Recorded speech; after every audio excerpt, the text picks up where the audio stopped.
Hello everybody and welcome to Mr. Stansfield's Education Videos. Today we are talking about the cinematic look. The cinematic look comes from cinema. So at this point in this project, you should have watched a movie, taken some screenshots, put those together in a slideshow, and hopefully looked at those and kind of thought a little bit about them. The cinematic look incorporates several different aspects of photography into making a picture. And these are some of the things I want you to be thinking about as you're working on this project. One, first and foremost, is composition. So where is your subject? What is your subject? Typically it's people, not always, but I think that you want to have a human element, right? This isn't really a landscape shot or an abstract kind of assignment, right? Usually it's a person. And so let's start with, where is that person? Are they close to the camera? Are they further away? Are they looking at the camera? Are they looking away? Can you see their face or not? And then we can get into, right, the place, the environment. This is going to be really critical. Choose a place that can tell a story. That's really the goal of this assignment, is to tell a story. So you've got your subject. Where are they in the environment? What are they wearing? What kind of clothing and kind of makeup and getup can you use to help tell the story of this person, of this picture? Okay, person or subject, environment or place, hair and makeup, clothing. What are they wearing?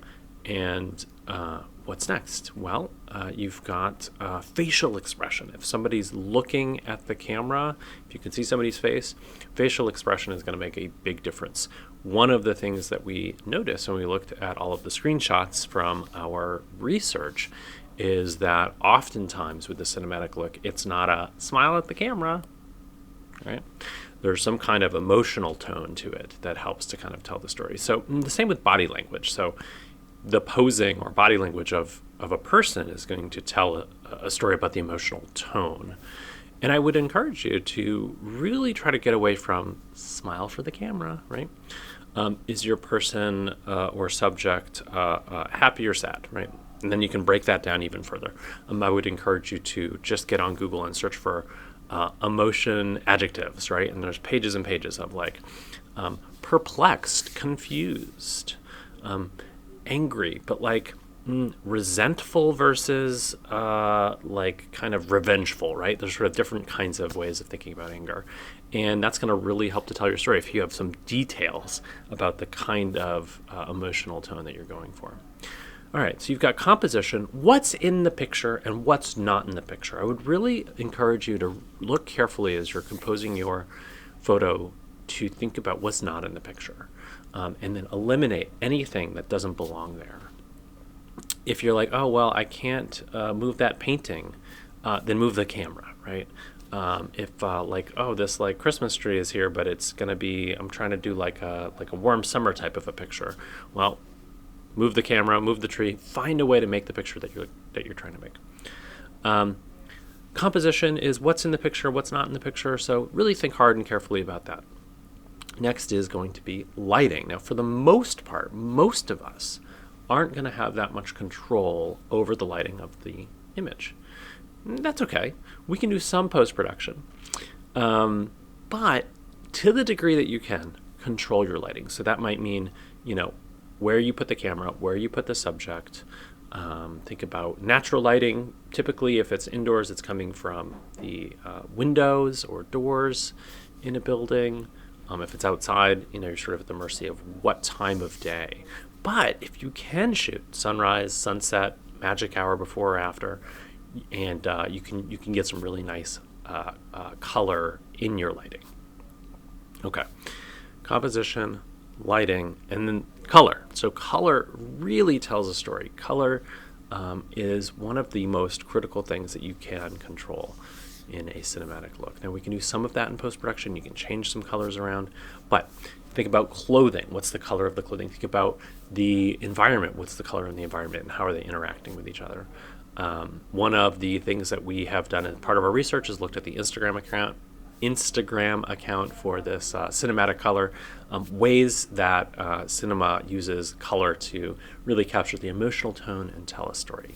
Those are the things we're trying to do. These are the things I want you to focus on. So let's break it down one more time. Composition, right? That's everything. Where is your subject? What is your subject? Who is your subject? Where are they and what are they doing? Are they close to the camera or further away? Can you see their face or not? What else is in the frame? Are you using leading lines or frame within a frame? Rule of thirds, center composition? All these things I think are going to make a big difference in how the picture looks. And you can definitely try variation. So this is where typically when I ask you to do an assignment, I'm asking you to take minimum number of pictures. This is where you're going to vary the picture. So maybe you've only got time to really set up one kind of shot, but you've got a person in a space, and then change your composition to get different kinds of pictures. That's going to be, I would say, one of the ways that you can be successful.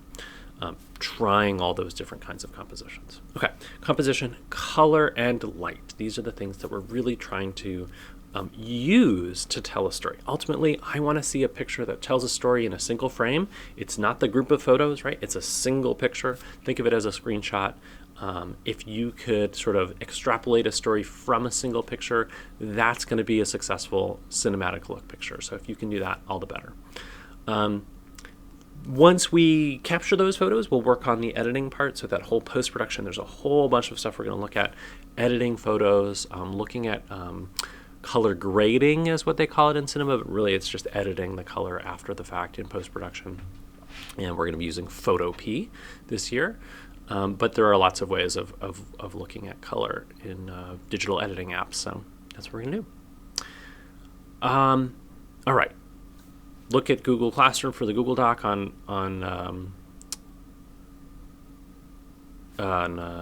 what to do, in terms of the technical and everything, what I'm looking for. But these are the things I want you to be focused on. Be successful for this project.